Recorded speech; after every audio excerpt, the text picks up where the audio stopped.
بسم اللہ الرحمن الرحیم۔ السلام علیکم عزیز دوستو، امید کرتا ہوں آپ سب خیریت سے ہوں گے۔ ایک روز بلول دانا ہارون رشید کے دربار میں حاضر ہوئے۔ ہارون رشید اپنے تخت پر شاہی لباس پہنے بیٹھا ہوا تھا۔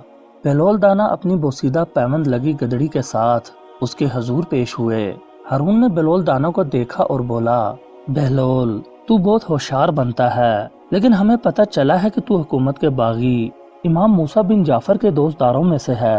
انہی کی حکم پر تو دیوانہ بنا ہوا ہے تاکہ عوام کو ان کی طرف متوجہ کر کے ہماری حکومت کا تختہ الٹ دے۔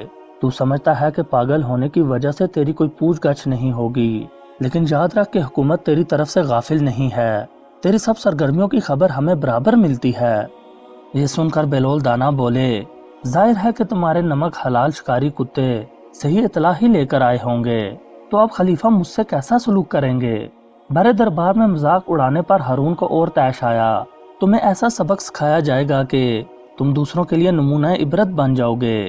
اس نے غصے سے کہا اور اپنے غلام کو پکارا، مسرور لے جاؤ اس گستاخ کو، اس کے کپڑے اتار لو اور اس پر گدھے کا پلان ڈال دو، اس کے منہ میں لگام دو، اسے محل اور حرم سرا میں پھراؤ اور اس کے بعد میرے سامنے اس کا سر پرغرور اڑا دو۔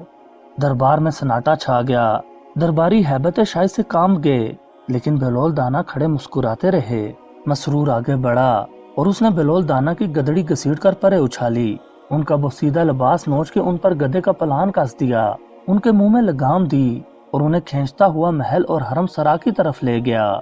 شاہی درباروں اور محل سراؤں میں انسانیت کی تذلیل روز کا معمول ہے۔ محل اور حرم سرا کے مکین انسانیت کی اس توہین کو تماشے کی طرح دیکھتے رہے۔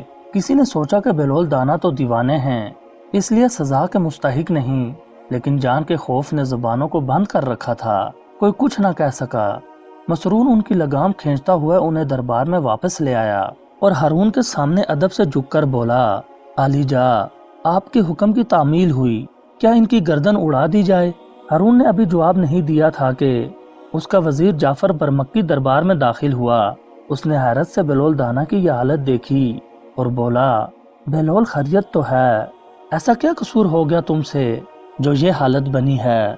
بلول دانا ہنسے اور بولے، یہ تو کچھ بھی نہیں، ابھی تو میری گردن بھی ماری جائے گی، مگر کس جرم میں؟ جعفر برمکی نے پوچھا۔ میں نے ایک سچی بات کہہ دی تھی جس کے انعام میں خلیفہ نے مجھے یہ خلت فاخرہ عطا کی ہے اور جامع مرگ میرا انتظار کر رہا ہے۔ ہارون کو بے ساختہ ہنسی آ گئی۔ خلیفہ کو ہنستے دیکھ کر درباری اور جعفر برمکی جو اپنی ہنسی ضبط کر رہے تھے وہ بھی ہنس پڑے۔ ہارون کا غصہ کافور ہو گیا اور اس نے شاہی حکم جاری کیا، جیسی بہلول نے کہی ہے اسے ویسے ہی خلت فاخرہ عطا کی جائے۔ خلیفہ کے اس کرم کا شکریہ، مجھے اپنی پیوند لگی گدڑی ہی غنیمت ہے۔ بلول دانا نے اپنی گدڑی شانے پر ڈال لی۔ بہلول کو درم و دینار عطا کیا جائیں۔ شاہی فرمان جاری ہوا، نہیں، مجھے اہل جہنم کی پیشانیوں اور پشتوں پر لگنے والی مہروں کی ضرورت نہیں۔ بلول دانا چلنے پر تیار ہو گئے۔ ہارون نے انہیں روکا، بہلول اگر تم اس انعام و اکرام کو اپنے استعمال میں نہیں لانا چاہتے تو غریبوں اور محتاجوں میں بانٹ دینا، ان کا بھلا ہو جائے گا۔ بہلول دانا یہ سن کر رک گئے اور انہوں نے رقم کی تھیلیاں غلام سے لے لیں۔ چند قدم چلے اور رک گئے، کچھ سوچنے لگے، پھر آگے بڑھے اور رک گئے، پھر کچھ سوچا اور واپس پلٹ آئے۔ انہوں نے رقم کی تھیلیاں ہارون کے سامنے ڈھیر کر دیں اور بولے، ہارون میں نے بہت سوچا ہے کہ ان اشرفیوں کی سب سے زیادہ ضرورت کس کو ہے، لیکن مجھے تجھ سے زیادہ مستحق کوئی اور نظر نہیں آیا، تجھ سے زیادہ نادار اور ضرورت مند شاید اور کوئی نہیں، کیونکہ میں روز دیکھتا ہوں کہ تیرے کارندے ہر جگہ لوگوں کو کوڑے مار مار کر ان سے ٹیکس وصول کرتے ہیں تاکہ تیرے خزانے پر ہوں۔ سارے شہر میں سب سے بڑا ضرورت مند تو خود ہے، اس لیے یہ رقم تو ہی رکھ لے۔ خلیفہ دم بخود رہ گیا، اہل دربار سناٹے میں آ گئے۔ بہلول دانا کے انجام کا سوچ کر ان کے رونگٹے کھڑے ہو گئے، لیکن بہلول دانا اطمینان سے چل کھڑے ہوئے۔ روکو روکو اس دیوانے کو!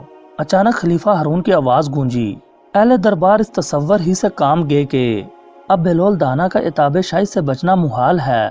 دو غلام تیزی سے آگے بڑھے اور بہلول دانا کو پکڑ کر ہارون کے سامنے لے آئے۔ ہارون کی آنکھیں نم تھی اور پیشیمانی نے اس کی آواز کو پست کر دیا تھا۔